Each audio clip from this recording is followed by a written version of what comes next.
You're listening to BQN. Assimilate the audio. Infinite diversity.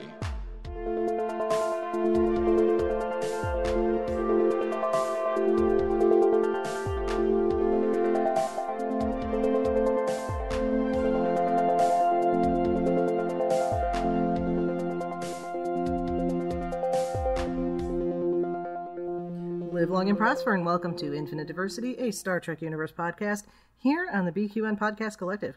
I'm your host for today, Chrissie, and joining me is my co-host, Thad. At least I think it's Thad. It looks like Thad. I need some communication here. Are we sure it's Thad? You look kind of haggard. Do I look like a zombie? Well, I was trying to be nice, but, yeah, you got a little bit of a zombie thing going on. I assume it's just some kind of communication and that you're not actually zombie. I don't think I'm a zombie, but I'm hearing things that no one else can hear, and, that's usually not a good sign. Ooh, yeah, that can be tough. That can be tough. All right, and joining us today also is Donny Winter of Growing Up with Godzilla and Restitching the Tapestry. Donny, how are you doing today? I am doing quite well. How are you both doing? It's great to be back. Thanks for being on. I'm doing all right. All right, and before we jump into our topic for the day, we'd like to take a moment to thank our Patreon patrons who make this show possible, particularly our associate producer, Carl Wonders. Listeners, you can hear your name listed as one of our associate producers for a monthly subscription of just $10 at patreon.com/BQN. And with a monthly Patreon subscription of just $5, you can join our meetings of the Hive Mind on the second Saturday of each month. Watch your Patreon messages for details. All right, this was a very full news weekend because it was San Diego Comic-Con weekend. Yay! We got all sorts of interesting information, and none of it from the actors. Yeah. Or the writers. And I think Paramount was really trying to make people forget the bad press about the actor strike this week at SDCC. I'm not sure how well that worked, but they certainly tried. If Twitter is any indication, it did not work because I swear everything they posted, it was just people going, you should pay your writers. Where's Prodigy? Yep. Why aren't you paying your writers? Why aren't you paying your actors? Yeah. And even the people that were, and then a ton of people praising those old scientists and also saying, this is proof that those actors and writers need to be paid. Yeah, so part of the Tawny Newsome sent out, and you retweeted it. Oh, that was and I retweeted so it, good. This could not, I don't think this could have been written by AI. Yeah. And I'm like, yep, dead on.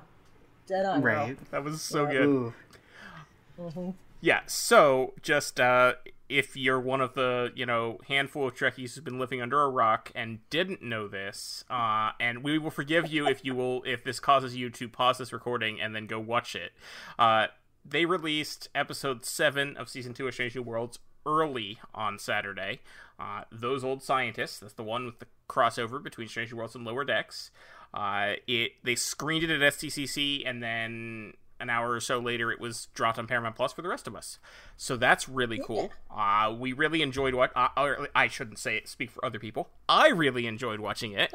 But yes, you can speak for me. I enjoyed watching it too, repeatedly. Yes, same. I'm obsessed with it. I'm obsessed with it. We will not be covering that this week because Paramount, decided to, throw a wrench in the scheduling, and we had already planned things out. So next week you'll get 2 episodes where we will talk about Those Old Scientists and episode 8. But this week we are talking about the first episode that aired this week, which was Lost in Translation. But before we get to that, there's a few more news things from San Diego Comic-Con. So one interesting thing is that Paramount is going to be releasing some promotional animated shorts. They said there's going to be a bunch of them that'll touch on most of the shows. Specifically the ones they've announced so far is one... Oh, and we should say these are done in the style of Star Trek the Animated Series from the 70s. There's one featuring Jonathan Frakes as Riker. There's one featuring Doug Jones as Saru. There's one featuring Armin Shimmerman as Quark. And we know there's one with Neelix, but we don't know if Ethan Phillips is in it or not. These look fun. I hope they also do some women characters at some point. Oh, that's a point. That would be nice. Didn't catch that. I'm sure they did. I can't imagine that all of these shorts are just about one character. I'm sorry, I will always complain about Twitter. My my favorite thing. You're supposed favorite thing to. in the discourse here is that someone else commented on this, and I saw multiple replies saying, "Oh no, it's one man and 3 aliens. Those aliens are still men." And they're still played by human men, even Right. Like, not only are the characters male. Jesus H. and it's like, if one dumb person said that, sure, but it was like 4 or 5 people said that, and I'm just like, what in the world? I really, really want that to be a few people who all thought of that joke and didn't realize that anybody else had said it and really thought that they were being original and funny. Possibly. I want to think that. I don't think that's the case, but I want to. Probably not the case, but you do whatever you want to cope. Exactly. I just saw a brief thing about this. Is this involving any of the people that have been randomly doing these with episodes of Trek? I don't know. Of episodes of Trek? Because those have been going on for a while. Yeah, because I'm going to look up the name of that because... Yeah, it's a studio I just that thought does of it right now. I mean, it's not. I mean, this is just fan work. It's not like a real. It wasn't involved associated with Paramount at all. But Paramount didn't feel the need to shut it down. Right. So couldn't have been that. Well, I think it followed the fan film guidelines by being a certain length of time, etc., etc. No, I just wondered it because I just remembered that those existed, and I wondered if they were involved. If they weren't, then that's an oversight, I feel. But maybe they were inspirational. Gazelle Automations is the name of the company that did those, and okay, if they are, we probably won't find out until much later. True. Yeah. But they look interesting. This is because this year is the 50th anniversary of Star Trek: The Animated Series. Yay. Also, Paramount can focus on animated things because animated things aren't covered by the strike, so they can still make them. Did these short Trek things exist? Short animated Trek things exist 4 weeks ago? That is a very good question. I mean, they certainly could have. We know things can move slowly. Absolutely, they could. And that's certainly possible. Yeah. It is. I mean, it's not like the strike suddenly made it the 50th anniversary of Star Trek: The Animated Series. Yes, but this is true. It is also entirely possible, especially because it's not like they're done. It's not like we got a trailer. All we got were 4 images of characters. It is entirely possible they're like, "Oh crap, we can't film anything live action right now. We need to make something for Star Trek." And they rushed and got this done. That is also possible. I would not be shocked in any way if that's the case. Yep. Somebody who does some animation, does some drawing, got told they had to work over last weekend. But that doesn't make me any less happy about it. I still think it's going to be fun. I'm totally into it. Because this is, I mean, I've been on record before saying that I really enjoyed the short Treks, and I think they should do more of them, and this seems to be sort of something in that vein. So I'm looking forward to it. Yeah. There's somebody that was involved in this, I think, that was involved in the commercial for Trouble with Edward, right? I saw the name. The person who's... Yes, it's the person who made the Tribble commercial for Trouble with Edward is also doing this. There was someone else involved that I don't remember, but yes, that is correct. Now, additionally, speaking of more animated shows, Lower Decks is coming September 7th. And there will be a theatrical screening on Star Trek Day, which is September 8th, the day after. I don't know where. My guess is it's probably going to be like a Fathom Events sort of thing, so some theaters will have it, some won't. But they will be doing a theatrical screening of presumably at least 2, possibly more episodes of the new season of Lower Decks, so that's kind of cool. I love that they've been doing this. They need to do it more. Yeah, there were those creating a lot of IMAX hype. Screenings of the finale of Picard, which I unfortunately wasn't able to go to because it was in like 5 places. So. Yeah, and I mean one of them was there was one it was one of the Maryland suburbs of DC, which would have only been like an hour away for me to get to, but it was, a night that I worked, so of course. They did a thing where They sold. Well, actually, I don't know if they sold tickets. I think they were free. I think it was a free promotional event, as I recall. But the tickets were. Oh, I didn't know that. I believe so. Yeah, because this is the only way they could have done this. They gave out more tickets than there were seats because they wanted a full theater. Ooh. Yeah. Don't do that. Right, which meant, and they were telling people, if you want to be there, you need to show up early. So it was like, well, I can't do that. So, oh well. Well, there's nothing on the Fathom site as yet. Yeah, so it may be another event thing, like they'll do it in a couple major cities across the country, like they did with Picard. We'll see. Either way, it's still cool that they're doing that, and I am happy for the people who get to see Lower Decks on the big screen. Oh yeah. We will also. They said we'll find more information about those animated shorts on Star Trek Day, which I think does that makes sense. more proof to our theory that they just made these up when the strike happened. I would not be surprised. And you know what? Even if that is the case, more power to them, because they got somebody they're thinking ahead of how can we deal with this. So I'm okay. This was probably dreamed up. Oh yeah. It was probably dreamed up by somebody who was not in a position to say the thing we should be doing is paying more. Right. So you have somebody who is saying not to pay more, telling somebody else who probably should be paid more. Think of something to do to account for this. Right. Yeah, and the people that work on that, the animators and such, they're not covered by the union. They're not specifically animated work, and the voice acting also for that. Animated work is governed by SAG, but it is a different contract than the strike is currently covering. So the regular actors of SAG can still do voice work for animated projects. Interesting. Strange New Worlds, as we said, those old scientists dropped this week, and they're pushing the rest of the episodes up. We're not getting a week and a half without Star Trek. We are getting episode 8 on the day that we all thought those old scientists was coming. So it's coming on the 27th, and then we'll get episode 9 on the 3rd, and then episode 10 on the 10th. We don't know anything specific about episode 8 other than but episode 9 they did a trailer for at SCCC.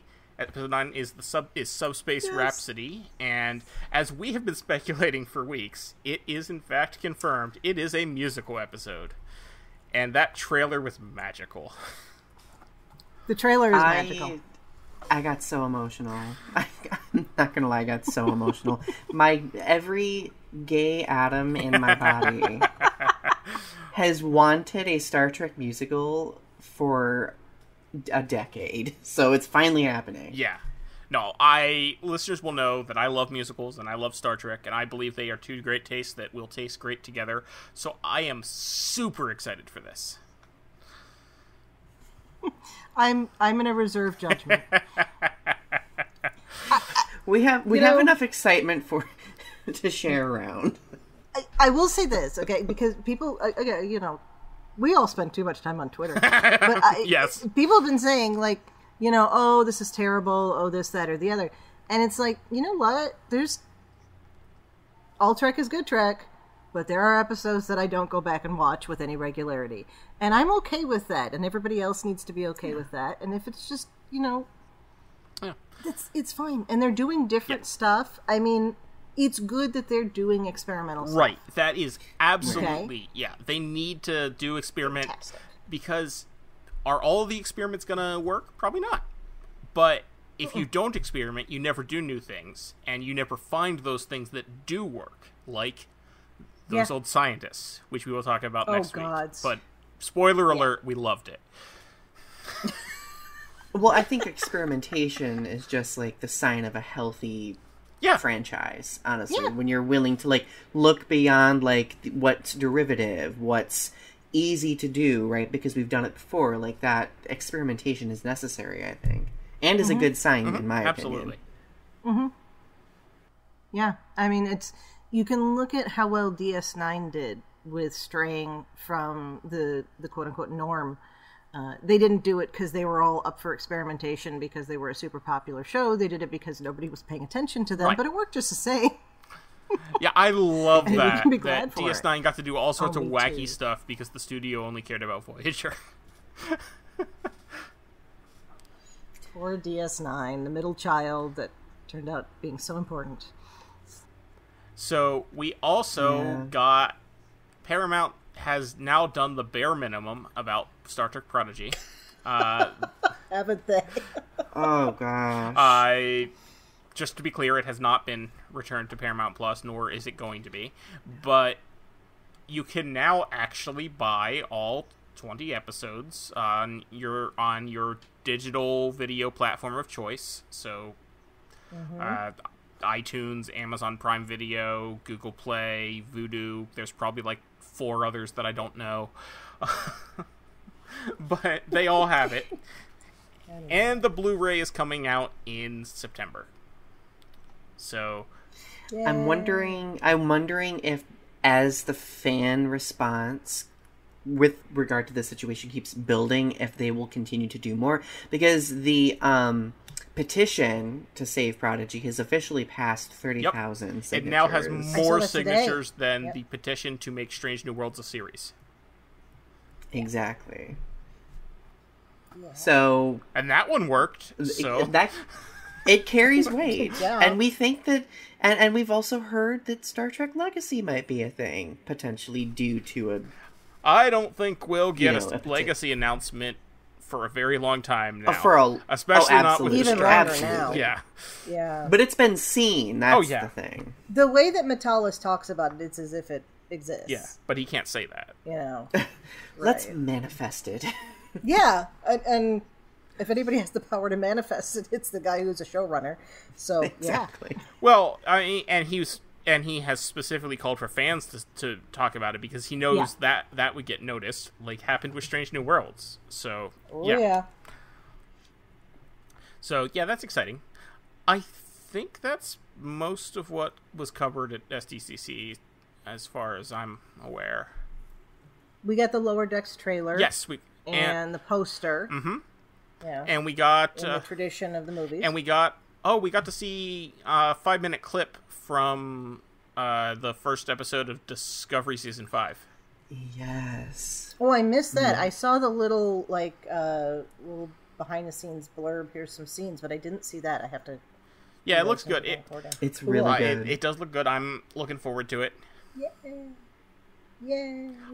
I'm still bitter that it's the last season. Well, yes. I've adapted. I am very much looking forward to the fact. So, as I think we've discussed before, the Nielsen ratings are doing streaming shows now. It started this year. They hadn't done it before. And 2 episodes of Picard made the top 10 for streaming originals. So far, because the Nielsens are several weeks behind when they're published, so far, I don't know why either. I understand. Because apparently it's still 1985 and they have people filling out books and sending them in. What the hell? I have no idea. But so far, the 2 weeks that Strange New Worlds that have been released so far for the Nielsens, Strange New Worlds has been on both of them, which I suspect that means the first 2 episodes of Strange New Worlds. I suspect it is highly likely that all 10 episodes of Strange New Worlds will make the Nielsen top 10, which is interesting because there were so many people saying that Picard Season 3 was the biggest new Star Trek ever, and more people were watching than anything. And a lot of people certainly were watching it, but I think more people were watching Strange New Worlds. I think so too. Yeah. No, I think Strange New Worlds is the most popular Star Trek show. And that's not just because I love it so much. But that doesn't hurt, yeah. Yeah, so that'll be interesting. I'm looking forward to when Discovery Season 5 comes out. The first season of Discovery since Nielsen started doing this. And Discovery episodes hit that top 10. Because that was one of the things that the usual suspects on the internet who believe that, any Star Trek made after 2005 is the worst war crime you could imagine. Woke Trek. Yes. Except for the one with the white male captain. They seem to like that one. That's okay. That's fine. That one's fine. Well, that white male captain has too many women on his ship, though. Discovery is just a bunch of gays in space. I mean, it is. But I love it. It's fantastic. I know, I'm here for it. That's why I love Discovery. But also, like, even then, the main character of Discovery is very much not gay, so... Absolutely. Oh. But also very much not a white man. Well, yes! Anyway. There is that. Suffice it to say, Discovery has been so crucial when it comes to diversity and representation in Trek. Absolutely, yeah. And I think that in of itself garners it the love and accolades that it honestly it is wild to me gets. because when I remember that Discovery is the first show with a gay main character. Yeah. Because like it feels like at this point there have been gay people on Star Trek forever, but it's really only been 6 years. Right, yeah. No, it's true.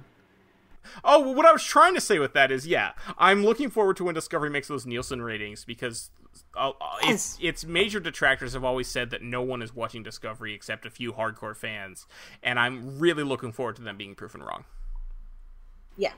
Me too. And I've really been enjoying the people who are like, see, Discovery didn't get these kind of ratings, and people saying to them, because they weren't taking the ratings. Yep, and that has definitely happened. I've seen that. They were talking about that with Picard a lot, saying, oh, well, this is proof that all new Star Trek needs to be just like Picard. No, it doesn't. No. All new Star Trek should not be just like anything. We should have different shows that do different things, because that's how it thrives. Yeah, absolutely. We if we're going to take over the world, we need a lot of different types of Trek. A lot of different types of people. Mm-hmm. I'm trying to think of a evil laugh or something like that there. But take over the world with our wokeness. which is why we also loved Prodigy. #save Prodigy. Yeah. That'll be interesting. They got picked up for some Emmy nominations, right? Or did that get announced? Yeah, they did. Yet? Yeah, they did, so it always makes me think of... At the time that it was picked up, there was no way to actually watch the Emmy-nominated episodes. Mm-hmm. Mm-hmm. Do you remember the show Monk? I do. With Tony Shalhoub? Yeah, okay, so Monk was on for a season, maybe a half a season, and then it got nominated for best... It must have been Best Drama. I don't remember. It won an Emmy. It was either Tony Shalhoub won the Emmy or the show won the Emmy, and they had canceled it in the meantime, and then TBS scrambled to bring it back. It was USA, actually. So, USA, excuse me, you're right. So maybe we'll have a Monk situation with that. In my ideal dream world of denial and delusion... I hope that, going back to Star Trek Discovery really quick, that if it does so well with its Nielsen ratings, that they'll be like, oh, JK, let's do another season. But, that's... I don't think that's going to happen. Very lofty thinking. Yeah. I don't think so either, but... in this world where all the streamers are cutting their budgets, I don't see that happening, unfortunately. And I bet they've knocked down the sets already, too, the ones that they're not going to use for Strange New Worlds. Maybe, because they're probably going to use some of them for the Academy show, too. Oh, that's true. Yeah. Okay. Still, I love your idea. Maybe it'll be animated. It's a hell of a lot easier to do that way. If the strike goes on for a really long time, it might be. If the strike goes on... If the strike goes on for a really long time, we're all going to have classic TV. It's going to look like Nick at Night. Going to have a lot of reality TV to enjoy. Ugh. Enjoy being an interesting word there. Only I love if some reality TV. I'm one of those people. I love that's all right. very specific reality shows, but I am not a fan of most of the genre. Like, give me Great British Bake Off any day of the week, but... Exactly. I love Star Trek dearly, but there are some times I just need to not think. Sure.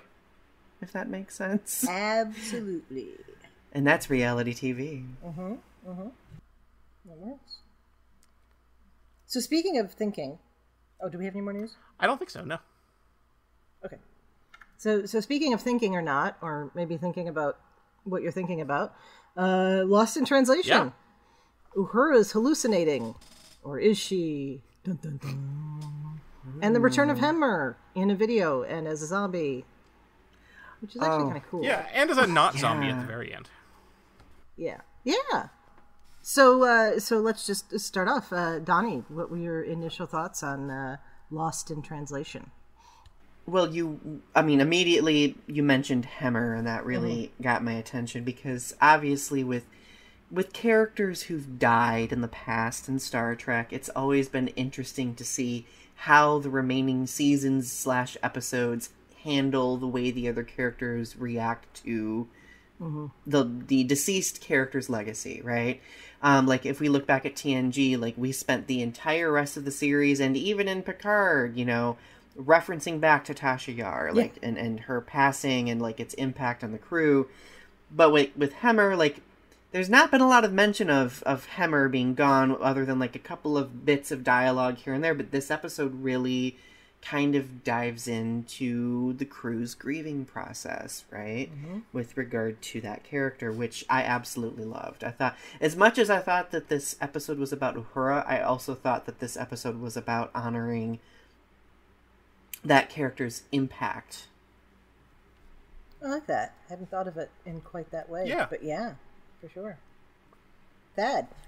I really enjoyed it. It was a really good episode of Star Trek. It's really hard to talk about this episode now that I've seen episode 7. But... Well, what about Boimler? Right, exactly. But... I actually kind of feel bad for Steeler Rose Gooding and everybody the effort that went into this episode that is going to get overshadowed. I feel bad about that. So I'm going to do our best to not diminish. We might, shout a little bit about those old scientists at the end, but let's do this episode. It's. I also feel bad for whoever is writing the episode between those old scientists and Subspace Rhapsody. Yeah. Right. Yeah. Anyway, this episode was amazing. I really enjoyed it. Yeah. It's a solid Star Trek story. It's great to see Uhura have a lot of screen time. And I also want to shout out to Paul Wesley as James Kirk, coming back again and still rocking that role.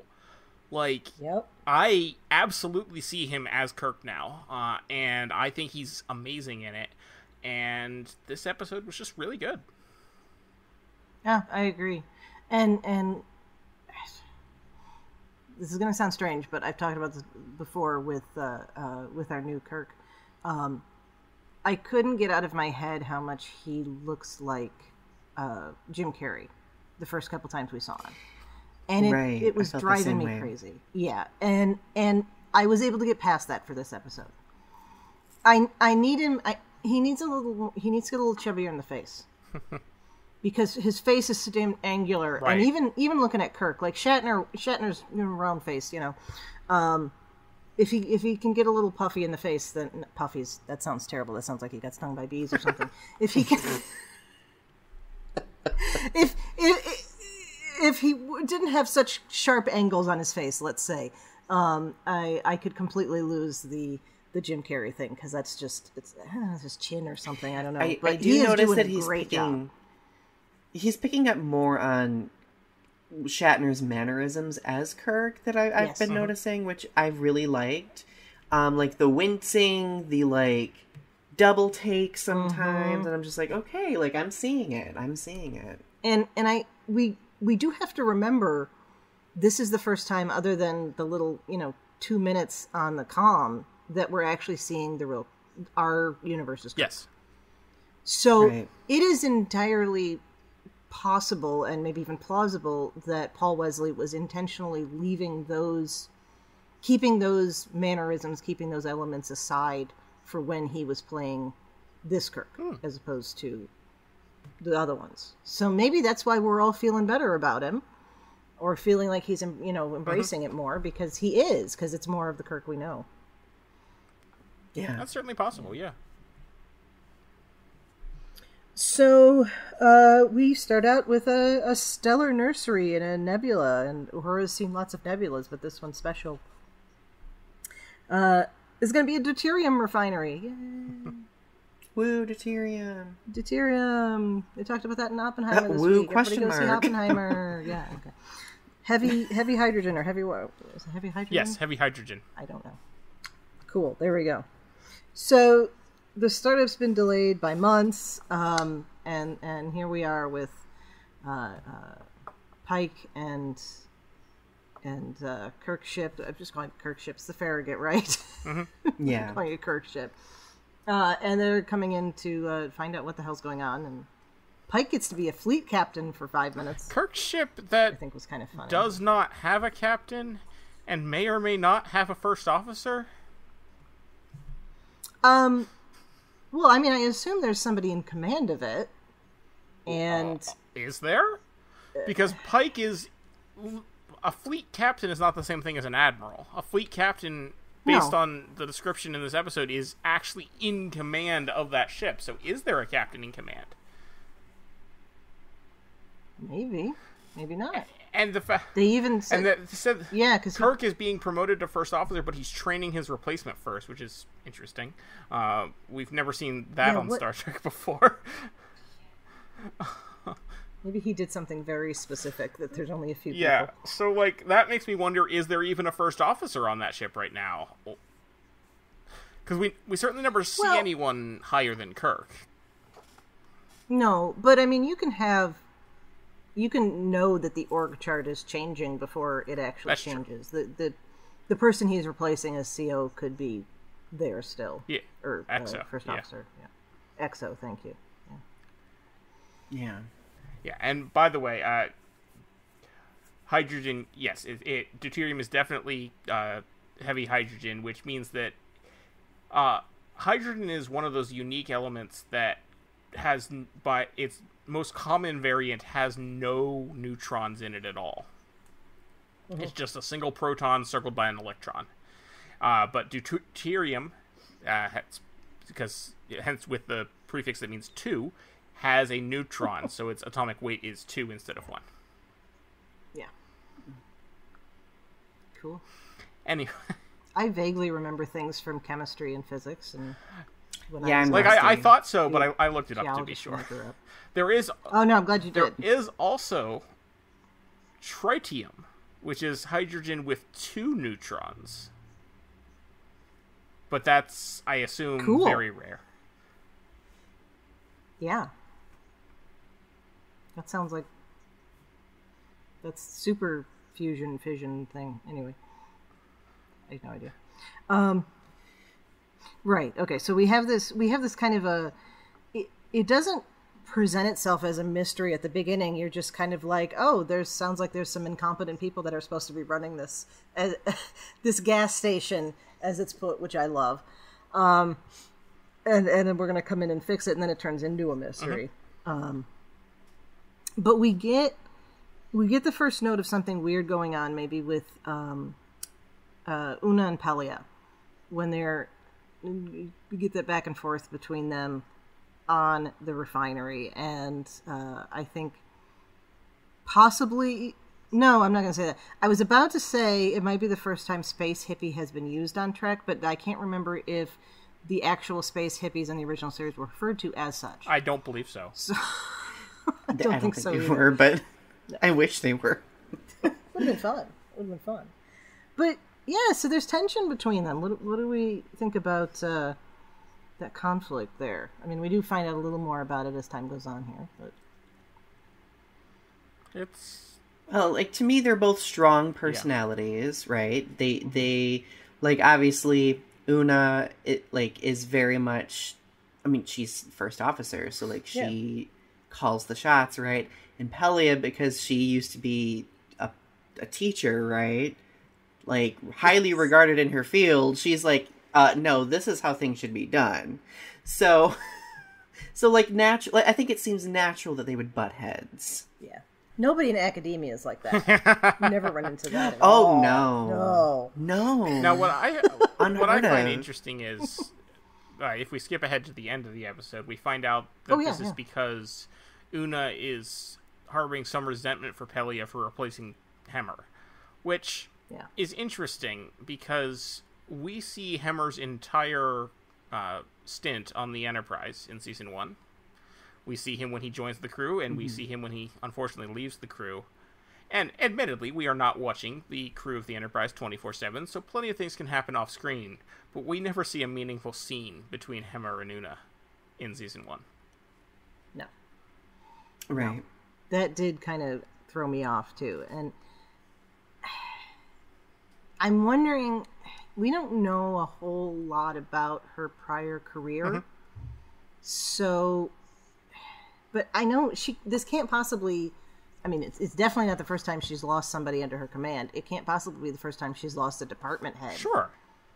You know, there's something else going on there. Maybe we're going to find out more later. I don't know. But yeah, that did seem strange. I did appreciate the moment with Pelia there. And I'm so glad I have a fellow teacher here for this one with you deserve that C. You gave me a C. No, you earned the C. That was good. It was so I had to fun. bring that up. But she also turned it into such a wholesome moment, though, too. Oh, yes. Like, okay, so, like, Pelia just reminds me of a chaotic Guinan, kind of, like a long I like That's that. an excellent description, Yes. Right, and she also has, like, a type of, like, wisdom, too, which I appreciate. Absolutely, yeah. Like, sometimes, like, she pulls through, like, the comedic exterior just to be like, here's a little seed of wisdom for you, because I am Space Hippie Mom, here to give you a morsel of wisdom. Yes. It's not because of the C, but if you want to keep saying it's because of the C, I won't argue with you, and that just is perfect. Because she's letting her deal with it in her own way, in her own time. And have you also told someone that a former student who is now dead was one of your best students when they weren't really? No. I don't think so. I can't recall. Although, I am now thinking back to see if I have heard that any of my students have passed. And statistically, I've been teaching for 12 years. Surely a few of them have, yeah. Yeah. Especially since you started teaching before the pandemic. Oy. Yeah. Ooh. Actually, when you take that into account, yes, I do know of students who've passed. Same. Yeah. Anyway. I did laugh at that line when she Uhura didn't think it was funny, but I thought it was funny. Yes. It was good. Right. So, we'll come back to the station, because, of course, the conflict between Pelia and Number One becomes irrelevant to the plot. But first, let's talk about Uhura is hearing things, and then seeing things. And then, Zombie Hemmer. Ooh. That was a terrifying scene. Yeah. Like, in the turbo lift. Ooh. Oh, yeah, because you're stuck. You're completely stuck. Anybody that watched Walking Dead, like, a decade ago, there's a scene where one of the characters gets killed when he's stuck in a revolving door. Oh, yeah. And that was the first thing I thought of. Which is just kind of... Ugh. I was laughing at that because I haven't watched Walking Dead in like a decade, so yeah, that works. This is it that you remember, right. Yeah. The fact that they took such a like beloved character and one who people are grieving over and turned him into like a terrifying zombie monster, like that was dark. I liked it. Yeah, and it makes sense if once you realize what they're trying to do. Yeah, exactly. I mean, in universe. But I love that we didn't know that right away, because I was expecting a zombie episode after that. Particularly when there's the people laying in the hallway and one of them gets up, and I just, ooh, yeah, we're gonna have a zombie episode. No, we're not. Cool. Okay, this one's even better. So Pike gives some good advice. You're supposed to burn the candle at only one end. I've never taken that advice myself, but it's a good idea. She reminded me of somebody in grad school. She reminded me of myself in grad school. You were burning the candle at both ends? Burning the candle at both ends and working. Isn't that most grad students? That's what I'm saying. That's the impression that or the feel that I got from her. Well, and it all came down to her wanting to prove herself, right? Yeah. Like, I think one thing that we've seen through her character development at this early stage of Uhura, she, doesn't feel like she belongs, right? Mm-hmm. Which is something interesting about communications officers, because I remember Hoshi Sato in Enterprise also going through this, too. Yeah. Mm-hmm. And I'm just like, okay, these parallels? Interesting. I hadn't thought of that. Hoshi Sato, she spoke 86 languages? She did. She did 3 papers about her while she was in school. Right. Yeah, I know we'd be talking about it. Sorry, next Somebody's going to be playing catch-up. No. I can imagine somebody's listening to these, years from now, which would be really freaking awesome if somebody is. Please, find us on whatever social media exists at that time and tell us that you're listening to something from X, this year. the new version of Twitter, since that's apparently what Elon wants to do to Twitter. Oh, have you not seen this? News to me. Yeah, Elon wants to rebrand Twitter as X. That's because they rebranded. Yeah, taking a very well-known brand and changing it to something else is absolutely the right move to make. Yeah. Were you gonna say New HBO? Coke was so good. No, I wasn't gonna say. HBO would have been a better example. Political junkie historian brain. I'm like, oh, that's like when they rebranded the mercenary company as Z, and I can't think of what the original mercenary company was. I have no idea. I've never heard of Z. All over Iraq. Oh, Blackwater? Blackwater, yeah. I did not know that Blackwater is now Z. They rebranded themselves as... Oh, maybe it's not Z, maybe it's... It's like when Comcast started calling themselves Xfinity. Yeah, and Charter called themselves Spectrum and all of that. Yeah, Z Services, XE. Okay. Rebranding is exhausting. Yeah. Unless you're Prince, then it was totally justified. Yeah. I mean, if they want to name it the social media platform formerly known as Twitter, that would be hilarious. If that happens, we just need to all refer to it as that. Yeah. Yes. Anyway, I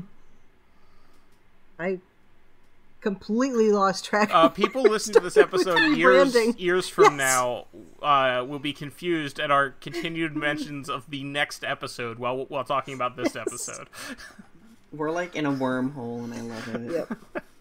Although, come to think of it, a person who's going back and listening to old Star Trek podcasts probably knows exactly what we're talking about. That's fair. Oh, absolutely. Because why? If 10 years from now someone is listening to old Infinite Diversity, it's not because they're watching Star Trek for the first time.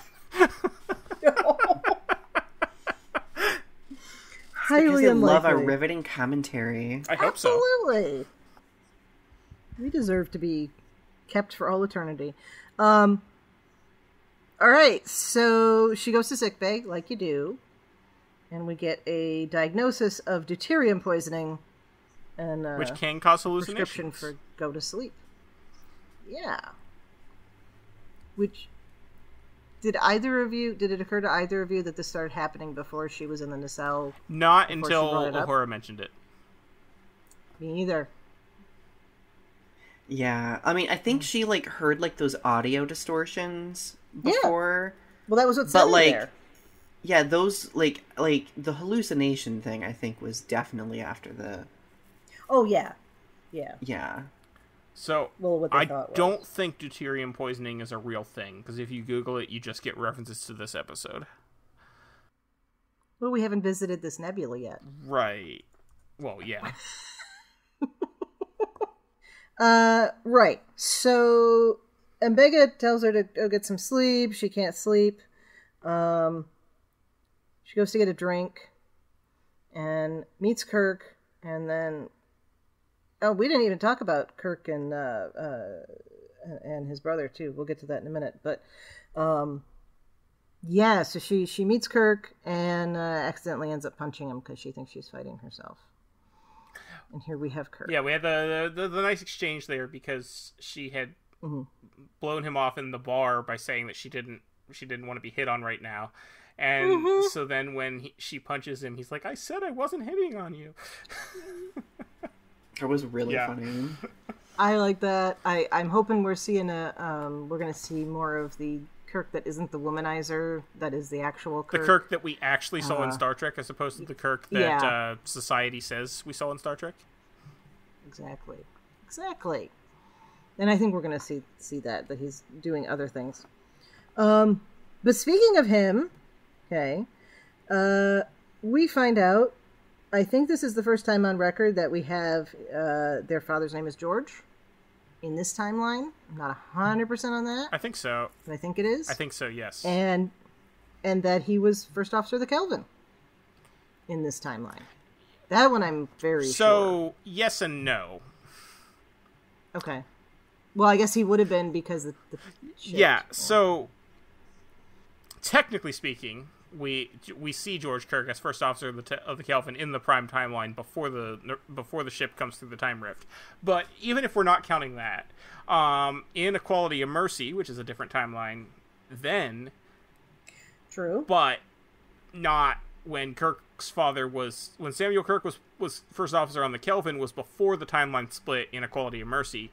And we have when Pike asks Kirk to tell him about himself, he says, "My father was first officer on the Kelvin," which that was before the timeline split because that timeline didn't split until Pike was captain of the Enterprise later. Yeah. So technically yes, but also technically no. Yeah. Technically is the best kind of phrase.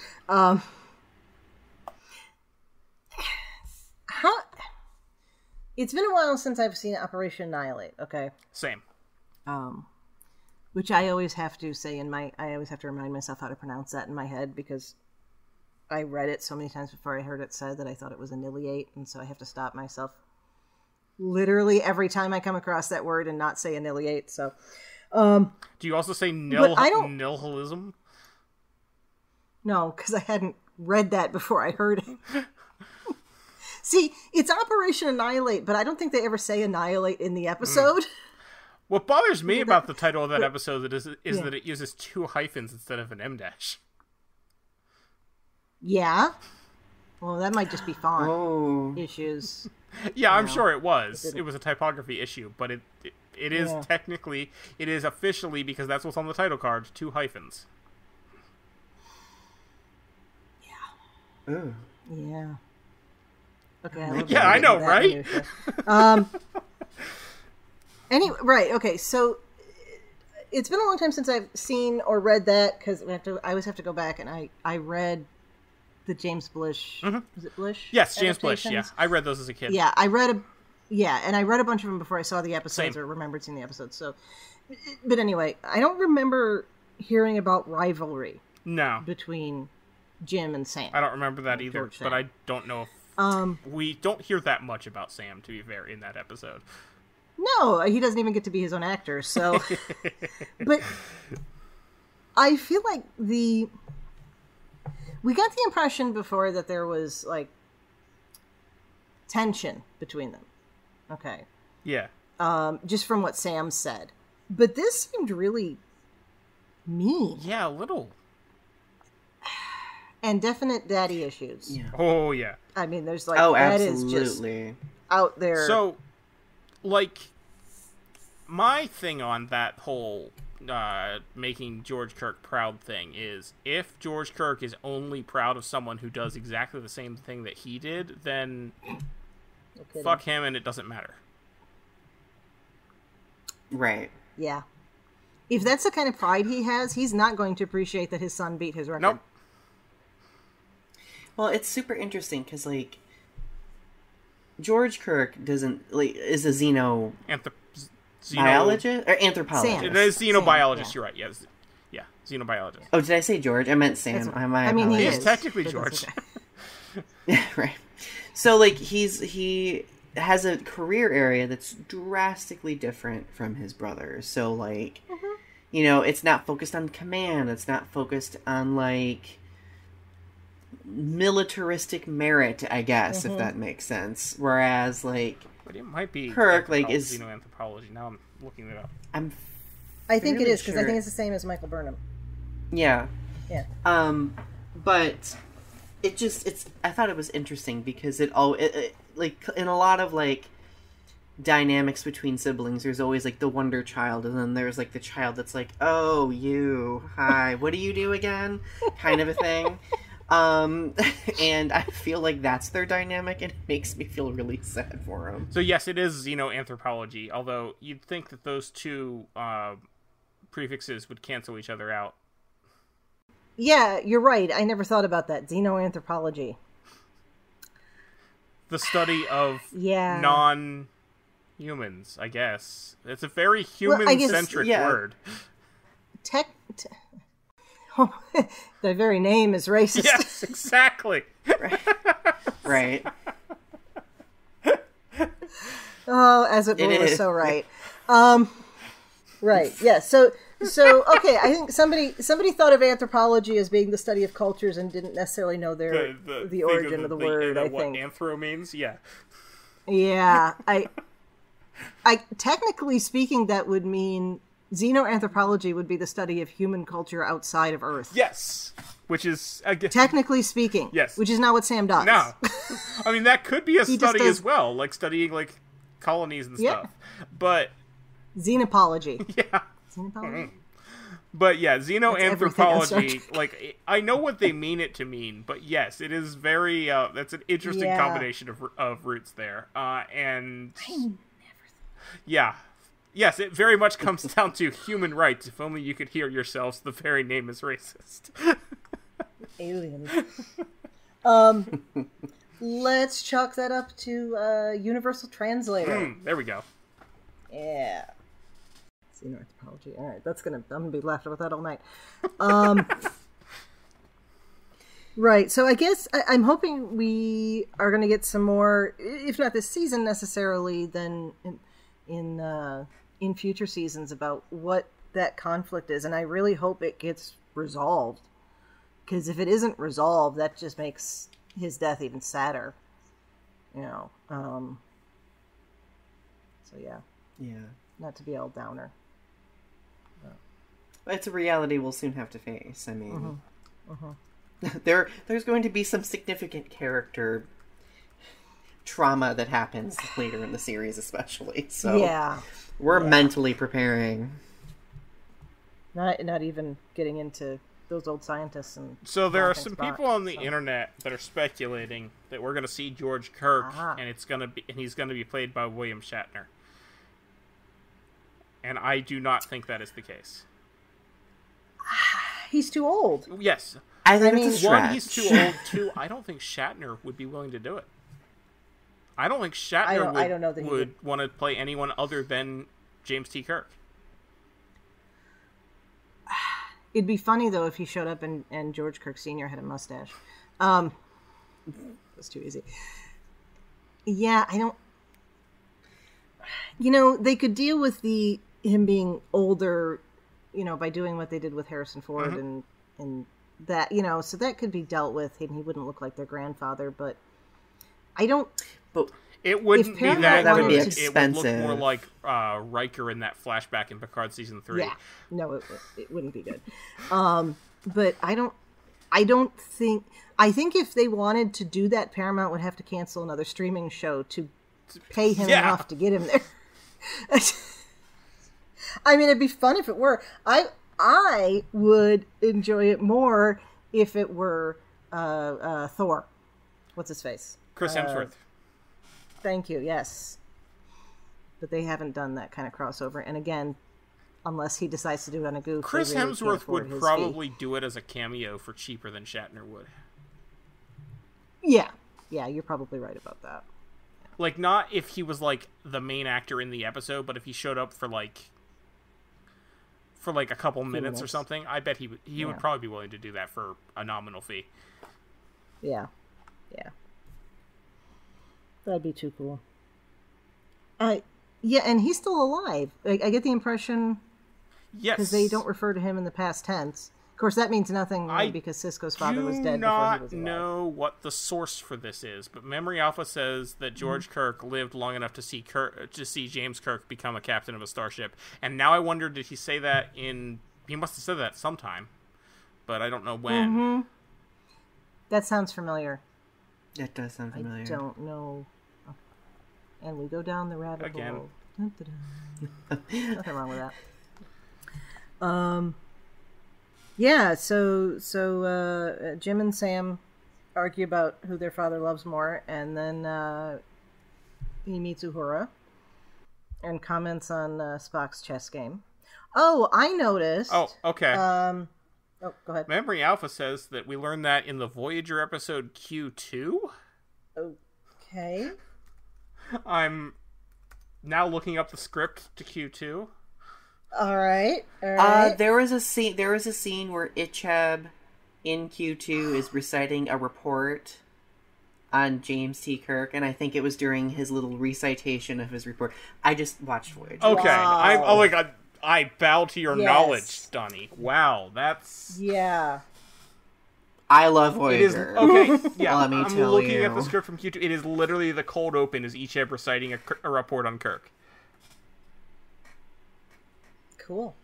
Yes, and then... Go you, Donnie, remembering that. Oh, thank you. I can't remember anything else but that. Yeah, because then... I know how that is. I can't remember day-to-day things. Yeah. What'd you have for lunch? I don't know, but Icheb talked about Kirk's dad. Yeah, because then the younger Q shows up and says that he would have failed Icheb for that report because Kirk may have been a human, but he had pizzazz. The report made him sound as exciting as a Vulcan funeral dirge. That was funny. Oh, I'm kind of sad that we won't get to see him as a younger Q. Unless he decides to, Keegan does. Unless he retires from his State day Department. job. Yeah. Because how fun would it be to have him and Ed Speleers? I'm not sad. I'm not amazing. sad that we're never going to see Manu Intiraymi as Icheb, though. Oh, gods, no, forget that. He didn't need to die, but we don't need to see Manu Intiraymi. I mean, I honestly love that, because he was doing that whole Twitter campaign to get to show up in Picard, and then they killed him off as a different actor. That was amazing. And he brought it on himself, but that's a whole other thing. Go back and listen to The Line to hear my thoughts on that. Wow, that's taking it back a bit. That is taking it back. That's 2 networks ago and 2 other hosts. Right, so he's talking about Spock's chess game, which I love, because that follows up from the previous episode with the alternate universe. And then he ups Uhura. Okay, so we're back to where I was before. This is an interesting way to make the connection with them. Did you, in watching the original series and all of that, do you feel like Kirk and Uhura have a particular friendship? No. Ever? Yeah, I don't either. And I like that they're adding it. Yeah, I'm fine with them adding it. Can't think of a single scene in which Kirk and Uhura have any sort of meaningful conversation in TOS or the movies.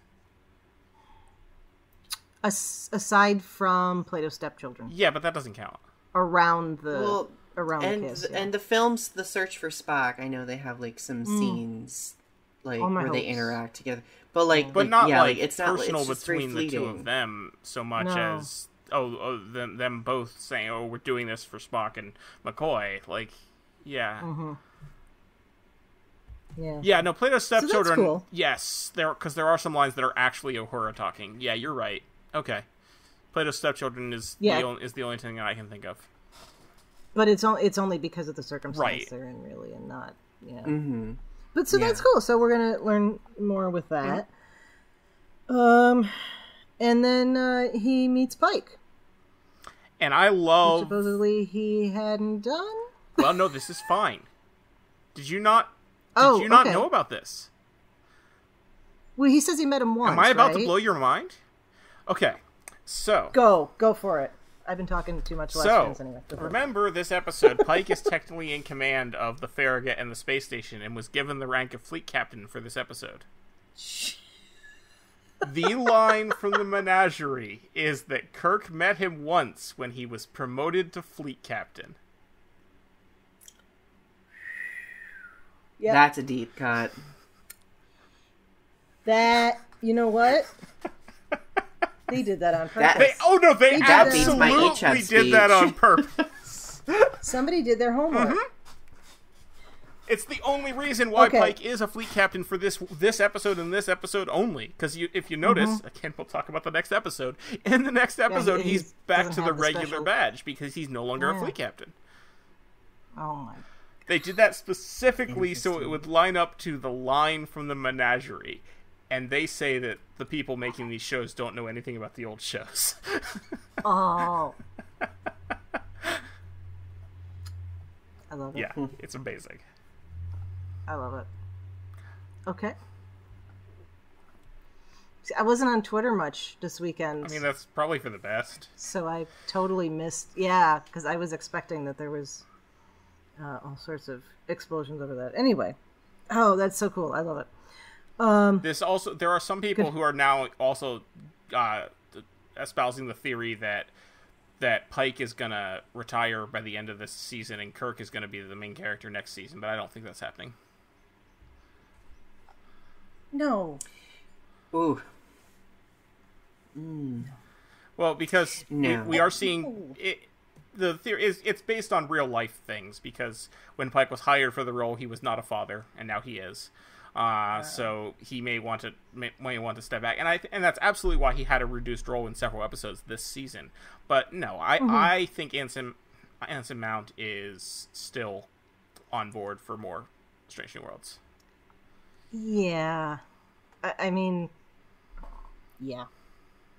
That's him having a reduced role had a lot to do with him wanting to be there for the birth of his child. Yeah.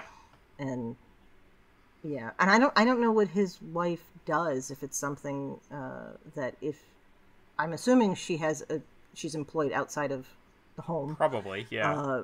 But if it's something that's transferable to wherever he's filming, I want to say they live in Connecticut, so it's not like, the other side of the world from Toronto. No, it's not like to bring up Walking Dead again when Andy Lincoln had to come over from Australia.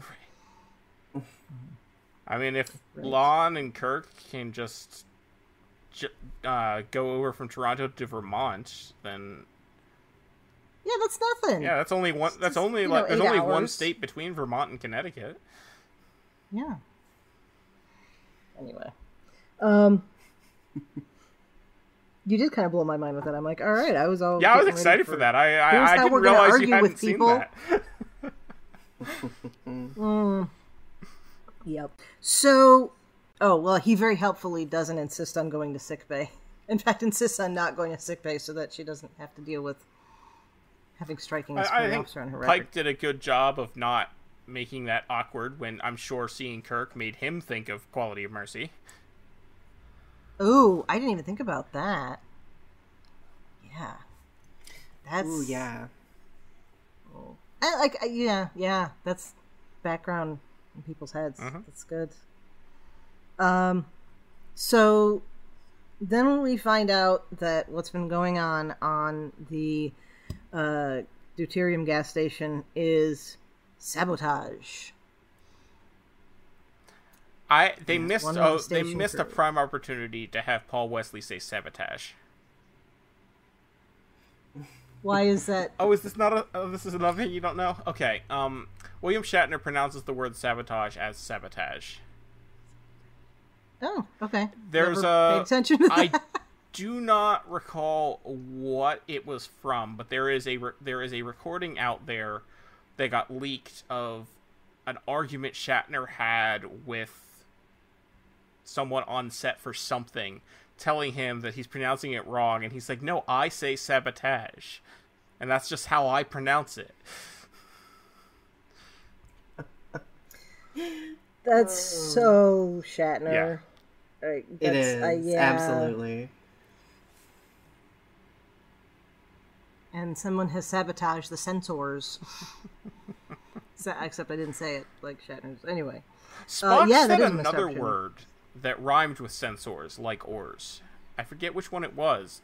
Like, he may have said, like, vector or something else, but he said a different OR word and pronounced it that way as well this episode. Okay. Well, that's continuity, right? Mm-hmm. I love it. Right, so we have sabotage, and it turns out that Lieutenant Ramon of the station crew is also being communicated to by these creatures. He's the only one we ever meet of the station crew, right? Or even see? I believe so. Yeah. Mm-hmm. Up to this point, to me, as I was watching it, it seemed like it was maybe a little bit of a medical mystery or a mental mystery. Now we know it's something else. Did you guys think of the communication aspect, or what were you thinking at this point? I didn't know what to think, honestly. Well, so I speculated because they did emphasize that, like, he was also a communications officer, so I was just like, ooh, okay, communications officers are both having some sort of, delirium, hallucinations of some sort. That's interesting. Okay. And I forgot or missed that he was a communication officer, so there you go. Yeah, I did too, actually. Cool.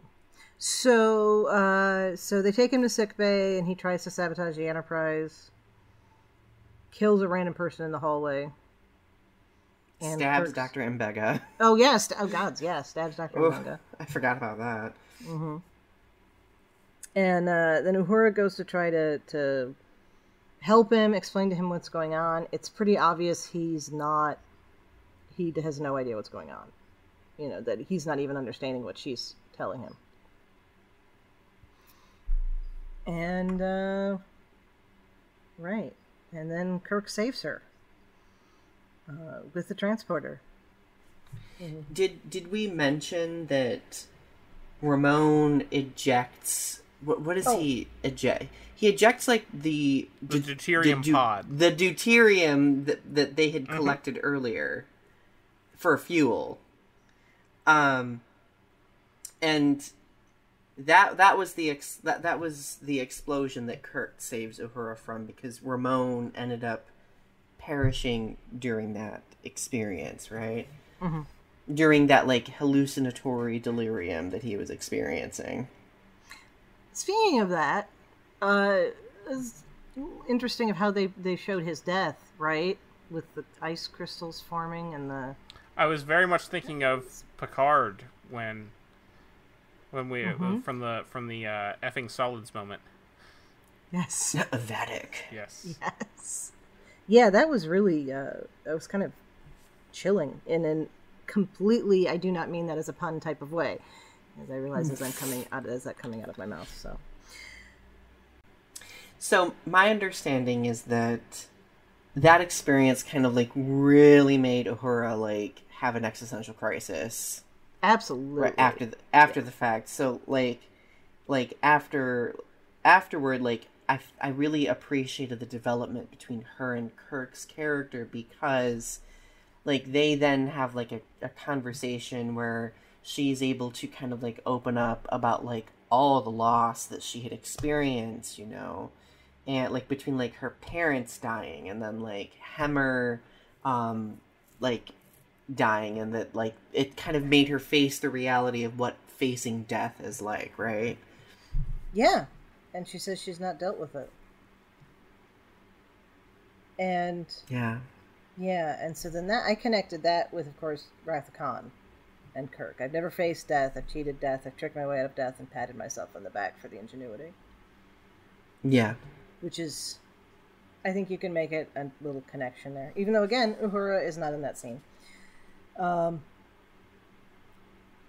Here, I think that distinguishes Kirk from Uhura, though. Like, Uhura is, like, very much, like, rooted in the reality of things, whereas, like, Kirk, I think Kirk subliminally fears decline and death. Absolutely. Like, if you look through, like, all the movies and stuff like that, he fears that. So, like, he finds a way to kind of, like, make it seem like it's not a significant thing to him. Yeah. Oh, yeah, I was just making I was referring back to how they didn't have many important conversations. Oh, right. But no, I mean, you're what you're saying is absolutely correct. I was just trying to make a bad joke. No, I loved it. So let's get heavy for a moment. This concept of, ever since I heard Kirk say it, and I was old enough to kind of get it, okay, this idea of I've never faced death. What does that mean? Like, he's dealt with a lot of death in his life.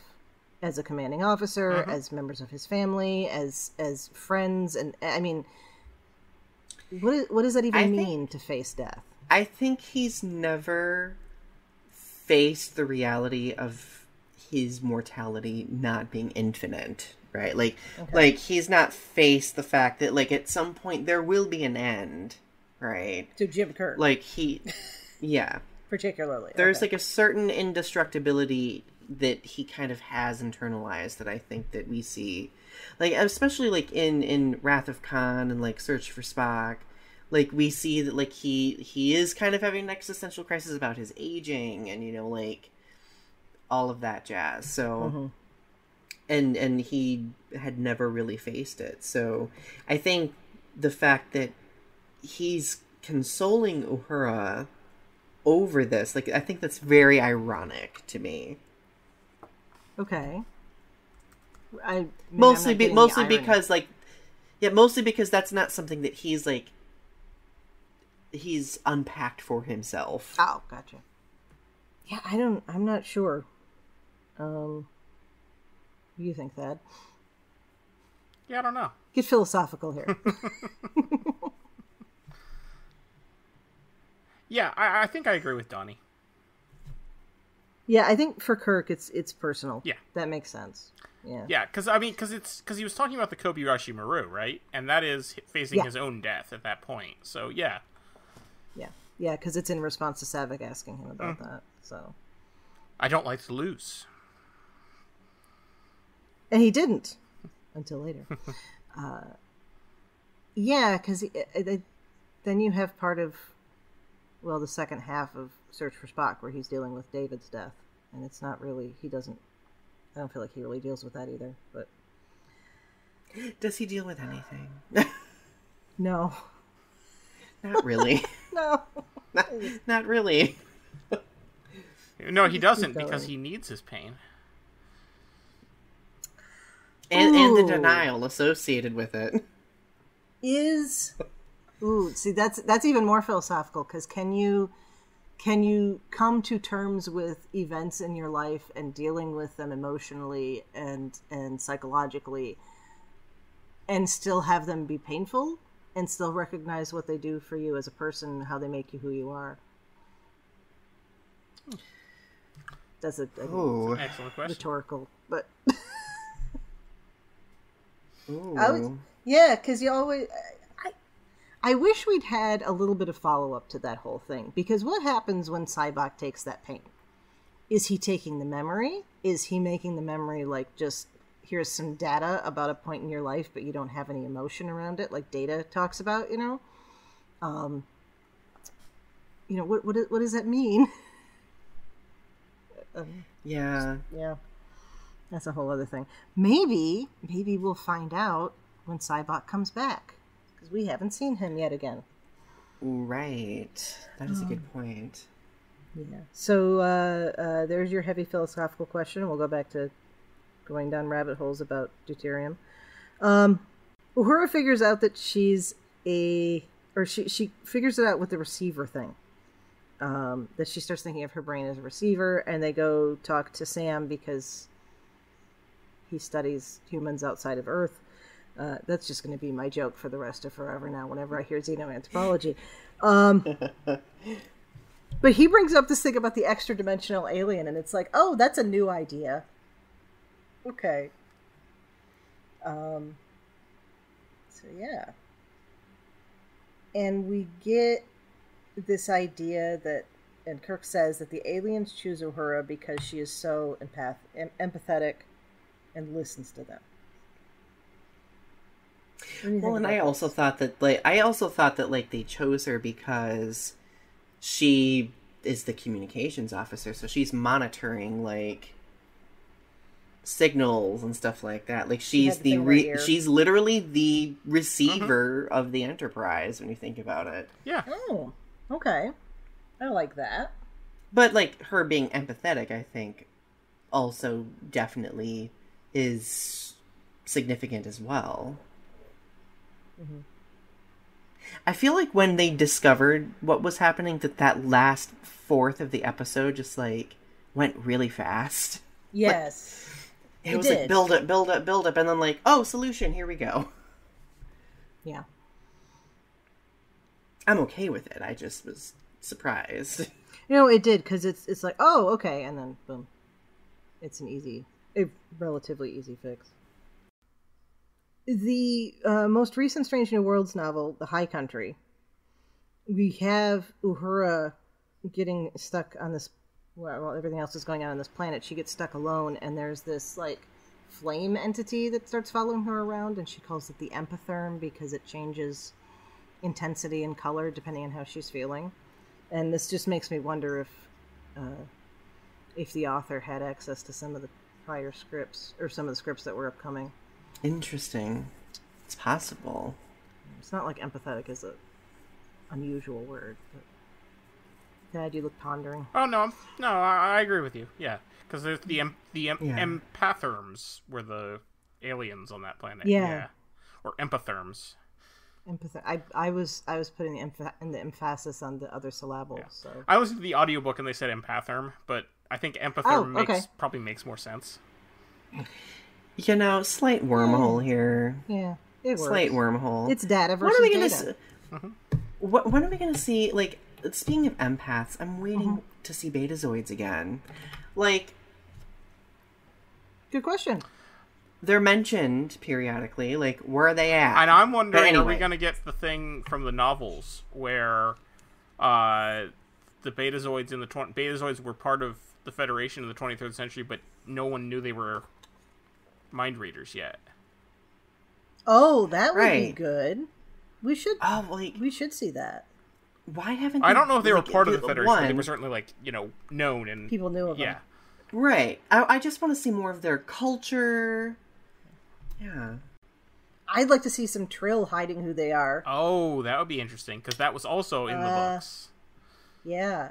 Ebony? Well, that wasn't just in the books. I mean, that was, you can go to the host for that. But one. Yeah, Emily, yes. But Emily, excuse me, not. Yeah, I'd like to see Emily, and I hope we end up seeing a young Leonard McCoy. Yeah. Maybe. Maybe around here. Hanging out with Emily. That's what I'm saying. It could just be a really random. He had the hands of a surgeon. They could be at a bar somewhere or something. Yeah, I knew he'd go into medicine. I very much want to see Leonard McCoy, yes. Yeah. And he has to insult And I'm Spock. hoping we see... Yes! Oh, that has to be like the first meeting. I don't know how you would... What is this? Something about being green-blooded. Yeah. Even though that comes off so much more racist now than it did then. I think it still came off racist then. I think it did, but it was like acceptable because it was... it was just racism was more okay then. Was more acceptable, yeah. And on TV it appeared to be a white guy being racist toward a white guy who was not human, so it they could kind of sweep it under the rug at the same time they were talking about the people with half black and half white faces. Yeah. I hope we see everybody by the end of this. Yes. But not until the end. I mean, not everybody together until the end. Well, we shouldn't see Chekhov. Absolutely. Well, he could be in the background. Yeah, that's true, because Walter Koenig's headcanon is that he was on the ship, just not on the bridge in season 1. Yeah, which is perfectly reasonable. Mm-hmm. Lots of people aren't part of the Makes Alpha sense. ship crew. I like that. You know? We definitely need to see Scotty. Yes. Absolutely. I want to see Scotty and Pelia working together. Because, like, Bones is more complicated because we know that there's at least one other doctor between Mbenga and Bones. Oh, yeah, that's right. Oh, the one from the cage. Well, not the one from the cage. Right? No, the one from where No Man Has Gone Before. Right. Then Bones takes over right afterward. But like, Scotty could be on the ship right now. In fact, he was in the Discovery novel Enterprise War. Oh. He was. That's right. He was on the ship. Yeah. Well, the ships have multiple engineers and doctors, exactly. so like that could easily be explained, right? Yeah. Plus, Bones could just be on a starbase or something. Around. Yeah. Or Bones could be Kirk's CMO on the Farragut, because, like, it could very well be that Kirk brings Bones with him when he. Mm-hmm. Yeah. And he's just not there for those events because he was on shore leave or something. Right. Yeah. There's an overlap. Okay, let's not write the end of the series before it's happening. I will say somebody on Twitter said several weeks ago that the series is going to end with Paul Wesley and Ethan Peck walking into a turbolift and coming out as William Shatner and Leonard Nimoy, and I think that absolutely has to happen. I don't know who said that, but it is, yes, 100%. That just raised the hair on my arms. It did when I read it the first time. That has to be it. You go from one, and then you grab throw DeForest Kelley in there too, and that'd be perfect for me. Yeah, sure. I mean, all three of them in a turbo. There must be times where all three of them come out of a turbo lift onto the bridge. Oh yeah. I mean, there's gotta be. Yeah, there has to be. If not, they'll just use AI and make it because you know that's what's happening now. But they'll have to pay. They'll pay DeForest Kelley and Leonard Nimoy's family's residuals. Right. So they've been inadvertently collecting aliens in the nebula and imprisoning them. There's a Next Gen episode like this, and I can't for the life of me think of which one it is, and I should know. So you're saying Next Gen like this episode? But isn't there one where they're accidentally... Oh, There's you know a what Voyager I'm thinking episode. Of It reminds me of... It's like Heroes and Demons, the Voyager episode, where they are also collecting samples from a nebula and inadvertently hurting an alien that is trying to communicate, but is not doing it in a way that they can actually understand, because what it's really doing is abducting people from the holodeck. Yes. Mm-hmm. Okay, that is what I was thinking of in terms of the collecting stuff. And for some reason I was associating it with the episode with the two-dimensional life forms which is not at all the same thing. So right, yeah. Right. So that's the main plot, and we talked a bit about Kirk, the Kirks. We get a little bit going on with Spock and Chapel. How are we feeling about this continuing? What is their ship name? Spapple? I think it's Spapple. It should be Spapple. Spapple. Croc? It shouldn't be I don't know Chalk. how I feel about I don't that. like Chalk. No. So Spapple, No. I think, is the... I love it, Spapple. But anyway, okay, so I'm actually, like, I know there have been some people who have been, like, critical about, like, Spock and Nurse Chapel, like, you know, falling for one another. But, like, I think what they're doing with Spock and Chapel is that they're trying to justify why Spock was more emotional prior to the original series, like, that we see in the case. So, like, why is that? What happens to make him choose his Vulcan heritage over his human, right? So, and I think, I really think they're building up to that, and I think that, unfortunately, Christine's going to be the, you know, the person to do that. Because remember, something is going to provoke her to leave and what's Corby? Who's her fiance's name? Corby. Yeah. So like he's already been mentioned, right? So yeah, I'm okay with it. I like it. I like that we get more meat to their relationship, to their dynamics that we see in the original series, and it's just being fleshed out now. So yeah, I support Spapple. I like their relationship. I don't know how I feel about Spapple. Specifically the name Spapple. But yes, very specifically that is their shipper name. But I can't think of anything better at the moment, so we'll go with it. Yeah, I went down a rabbit hole of reading tweets from people that I really shouldn't read tweets from. Oh, gods. And apparently it's a thing for the people that hate Strange New Worlds as, you know, being an insult to canon and whatnot. They refer to Chapel as Church because she's not really like Chapel. She's someone else, so she's Church.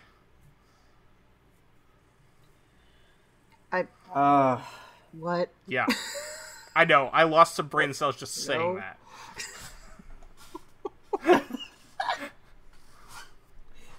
I can't. No.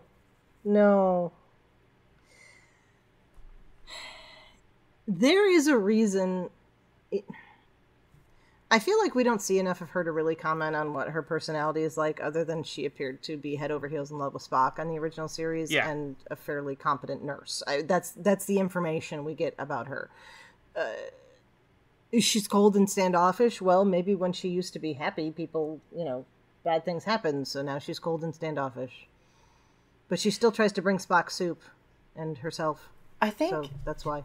In the original series, there's something kind of like regal, poised, and like just regal and poised about Chapel. So I think that like whatever she ends up doing, like getting engaged to Corby, pursuing like a specific area of her career, like I think that that's going to drastically like change like the way she handles situations, the way she enters situations too. Because like this Chapel is like kind of young and fun, and like she's very capable, but like she's also, I feel like she looks at everything with a sense of wonder, as opposed to like older Chapel. I feel like is a little bit more earthy and grounded. Like, I don't grounded, know. That's a good word. Yeah. No, that works. I mean, I think we've all, if we think back, we all know people who were the crazy fun ones when they were in their 20s who kind of, straightened up and put on a suit when they got into their late 30s. So I don't think there's a drastic personality change here. I don't think so either. I don't think so either. Those the church people, whatever, that's their problem. Church people. Yeah. And there's a lot of levels on that one as a former Catholic. But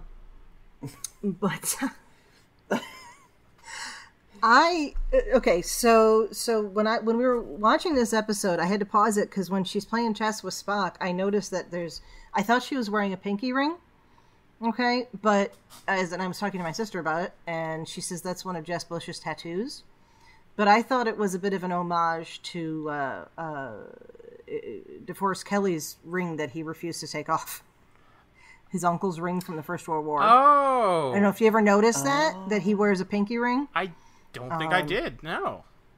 Yeah. I didn't notice this either. I don't remember not every where day you I read learn it. new Star Trek finger lore.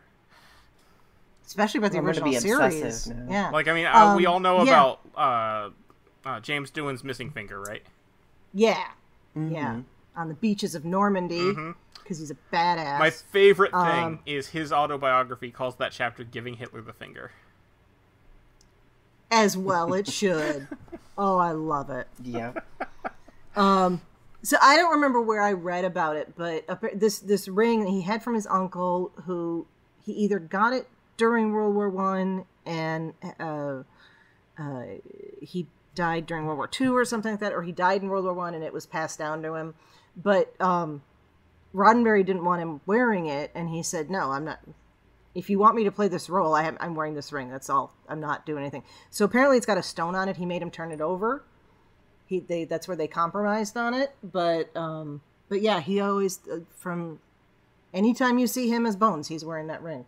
In fact, anytime you see DeForest Kelley, period, right, he's wearing that ring. So I thought that's what it was, but apparently it's one of Jess Bush's tattoos. So that is a random rabbit hole that actually didn't turn out to be anything. But an interesting point to make. Yeah, I thought that was cool. And I thought it was interesting, too, the little bit of discussion we get between Kirk and La'an about the ideas of dealing with what Starfleet being the needs of people who aren't your family versus what your family needs. Mm-hmm. I thought that was a really nice connection for both of them in very different ways.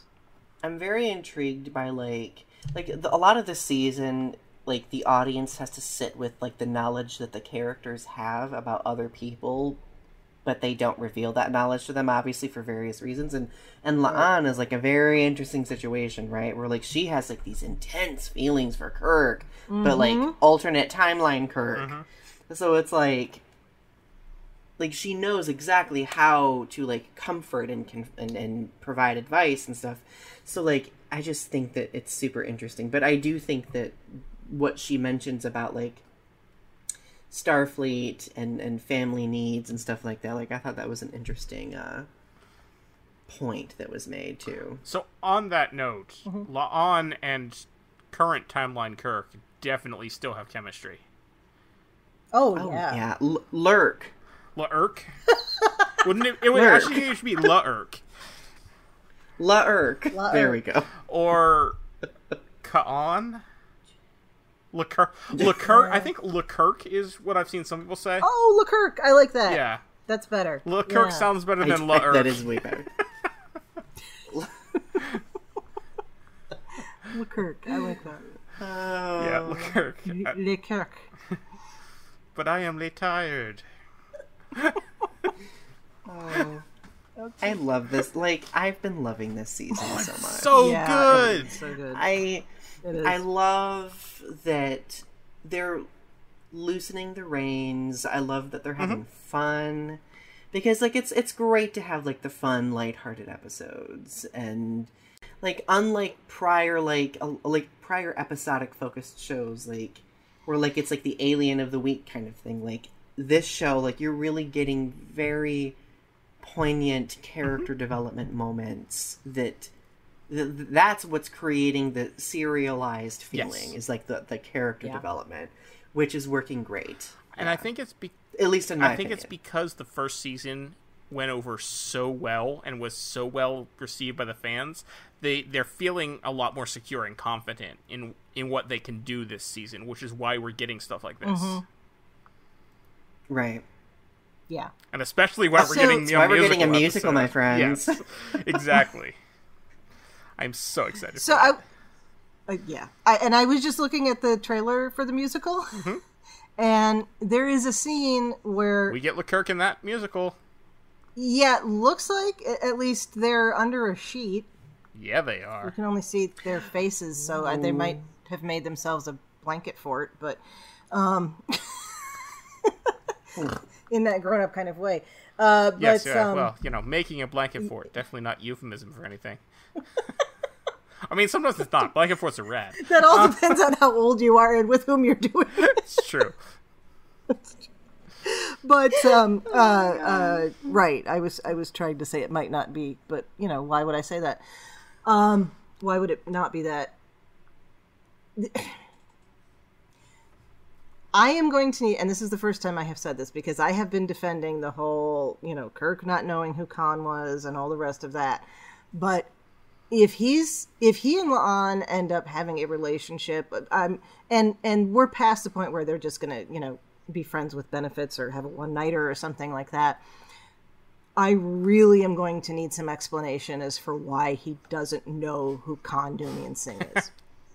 I don't know if we're ever going to get that explanation.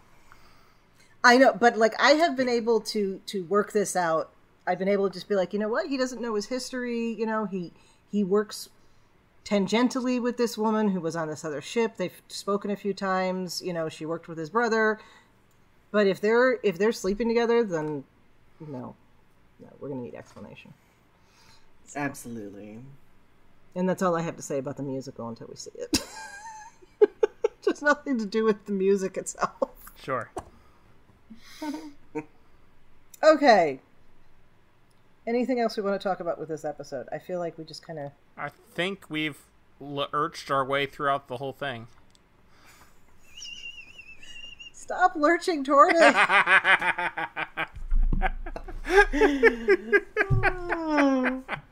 Okay. My final thought. I liked this episode. It was very, very good. I love Uhura-centric things because in the original series we didn't get a lot of that. Yeah. Yeah. Mm-hmm. Agreed. We need that. Yeah.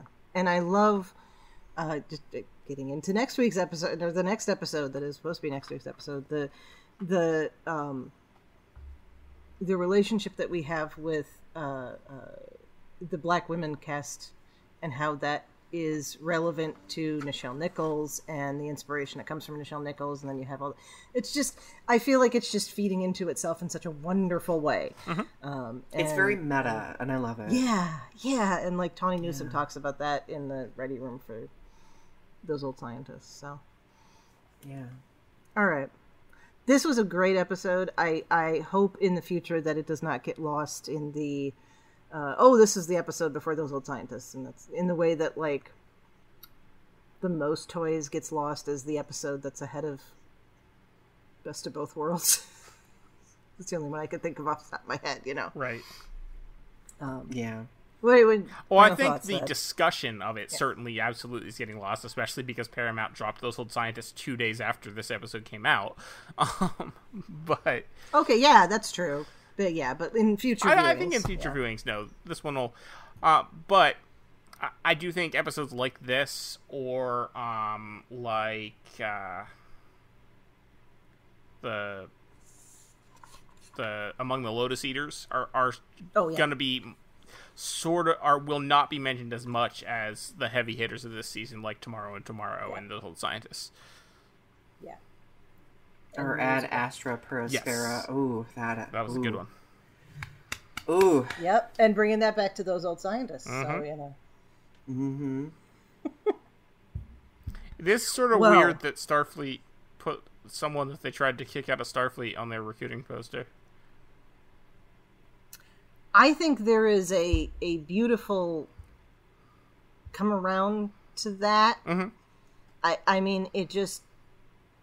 There's going to be a story behind that. Yeah. I don't know if we'll ever get it, but there's a story behind that. Anyway, on that note. Donnie, thanks so much for joining us today for this very random discussion. Where can listeners find you online? And what work would you like to mention? Well, thank you for having me here. Thank you for always dealing with my chaos. I appreciate it. You did not. Plenty of the chaos comes from us too. That was us. I have some degree of chaoticness, and I love it. So you can find all of my stuff on my YouTube channel, Donny Winter, DONNY, and then Winter is in the season. I have 2 podcasts. One that's super nerdy. It's called Growing Up with Godzilla. Like, it's kind of self-explanatory. And then Restitching the Tapestry is another podcast that I do about like pop culture, current events, LGBTQ plus issues, and upcoming work that I can mention. You just published a book, didn't you?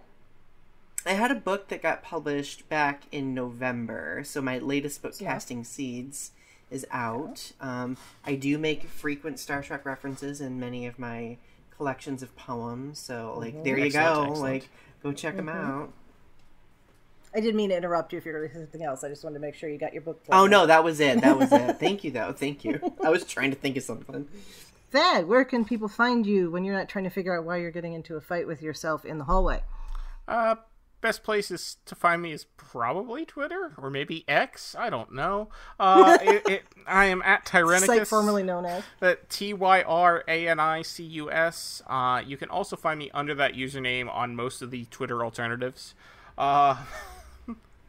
You can hear me on the podcast that I do with my friend Carl called License to Spiel. That's license spelled with a C, like the British do it, where we talk about James Bond and James Bond adjacent things, and we get stray farther and farther from James Bond as we go. That's all right. It's spy stuff. Yeah. Well, yeah, we're probably going to start doing things that have nothing to do with spies soon, too, just because, eventually you run out of things to talk about. But we... Rebrand! Yeah. It's now the Podcast X. Oh, God, no. Anyway, Chrissie, where can people find you when you are not telling your students they deserved that C? Ooh. No comment. I always tell students they get the grade they earn. I'll say that. I don't think I've ever said you deserved, because that sounds terrible. But you get the grade you earn. Yeah. All right. Well, in addition to here on Infinite Diversity, you can find me on History with the Szilagys here on the BQN. That mostly twice weekly short history podcast that I do with my fellow historian partner Jason. I'm also happy to chat about our shows on the BQN Collective on Facebook, and I'm on Twitter at the Goddess Olivia. I'm also on, what was the one that dropped a couple weeks ago, Threads. The fact that I could barely remember what it was tells you how often I'm on it, but I'm there. And in those places, I post about Star Trek history and leftist politics. Don't forget all our other great shows on BQN, and here's Amy to tell you all about them. What shows are on BQN, you ask? Well, here's a rundown of some podcasts you might be interested in. All Good Things, a Star Trek Universe podcast covering all of Trek, hosted by Amy, Mark, Christos, and Kelvin. Bargain Bin Gamer, a YouTube show hosted by Davey, a self-proclaimed gamer who specializes in reviewing and showcasing affordable video games. If you're lost in the Delta Quadrant, check out The Captain's Couch, a Star Trek Voyager podcast hosted by Jeremiah sitting on Janeway's Ready Room couch. Cinema Z, a film discussion and review podcast showcasing films you probably missed but should definitely check out, hosted by Mark, Matt, and Laz. Beam Aboard the Galaxy Class, a Star Trek Next Generation podcast covering all of TNG, hosted by Amy, Joe, Rhea, and Kevin. History with the Szilagys, a snippet of historical events from around the world, hosted by Chrissie and Jason. For the newest Trek coverage, check out Infinite Diversity, hosted by Chrissie and Thad. Test your Trek knowledge with Trexperts Quiz, a Star Trek quiz show hosted and written by Davey. Union Federation, covering all things Star Trek and the Orville, which we all know is really a Star Trek show, hosted by Kyle, Kevin, Amy, and Haley. Spill the Tea with What's the Tea, Bev? A Trek current events and fan interview show hosted by Christos. And for our Patreon members, we have The Hive Mind, BQN's monthly roundtable discussion with hosts and listeners. It's Green, a cornucopia of topics hosted by Mark. And Amy's Math Moments, a quick look at math moments in Star Trek, hosted by Amy. We know you have a choice of podcasts to choose from, and we thank you for listening to BQN. Assimilate the audio. Thank you for tuning in to Infinite Diversity. Thank you to Zach Tripp for the wonderful theme music and Mark White for the awesome show art. Please subscribe in your favorite podcast player, and don't forget to rate and review us there as well. If you want to reach out, you can find the network on Twitter at BQN Podcasts, or maybe X at BQN Podcast, or our show specifically at IDIC Podcast. You can also talk about any and all of the BQN podcasts in our Facebook group, the BQN Collective. When you next hear from us, we'll be talking about the next episode of Strange New Worlds, which, yes, we know you've already seen it, but we'll still talk about it next week. Those Old Scientists. Until then, peace and long life.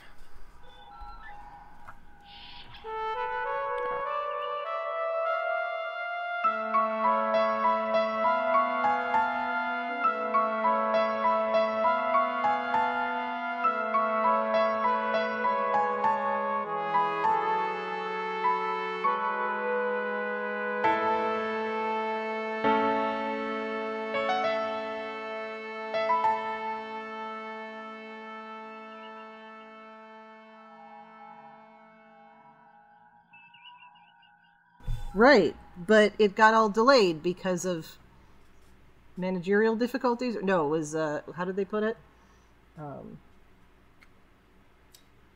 I think it was like delegating work or something like that, wasn't it? There was a turn of phrase that Pike used, and I'm just going to delete that anyway. Hold on, I'm bringing it up. Yes. Oh, okay. It wasn't managerial, it was... This is why we don't do a live show. I'm loving this.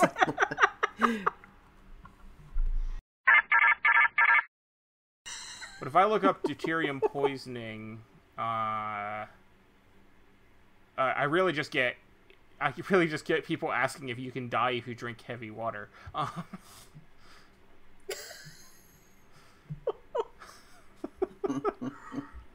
Oh, I don't know enough about nuclear physics. Okay, I'm sorry. Now I'm reading this. I need to know if you die if you drink heavy water. The answer is... I don't think heavy water is actually heavy water. Okay, the answer is... The answer is... no, because heavy water is not radioactive. But if it was tritiated water, which is water containing tritium, as we talked about, or possibly, it's possibly not tritium, but tritium is a different element, I believe. So it is a form of heavy water which is radioactive. So it's extremely rare and expensive, so you're unlikely to drink it. But if you did, it would in fact kill you. That'll do it. There's some really, really, really rich person out there that wants a really unique way to commit suicide. There you go. I mean, but it's not that unique, because you drink it and then you just suffer the same symptoms as radiation poisoning that can be had more easily than drinking heavy water. Yeah. It's the principle of the thing. You put it in your note. I don't know. Is somebody writing a mystery novel out there? Idea. There you go. I mean, if I wanted to die of radiation poisoning, I'd, where I live in central Pennsylvania, I'd sneak into 3 Mile Island. Who's going to say you're close by? Ooh. I don't, to be clear. I mean, I do live near 3 Mile Island, but I don't want to die of radiation poisoning, so I'm not going to do that. Nobody wants that. Nobody wants that. I'm sorry, this episode is way off the rails. Yeah, it is. Sorry, Donnie. This is what happens when you record I'm entertained. I'm entertained. Yeah, I'm half asleep. Okay, not that bad, actually. I'm half asleep and I'm, like, hungry.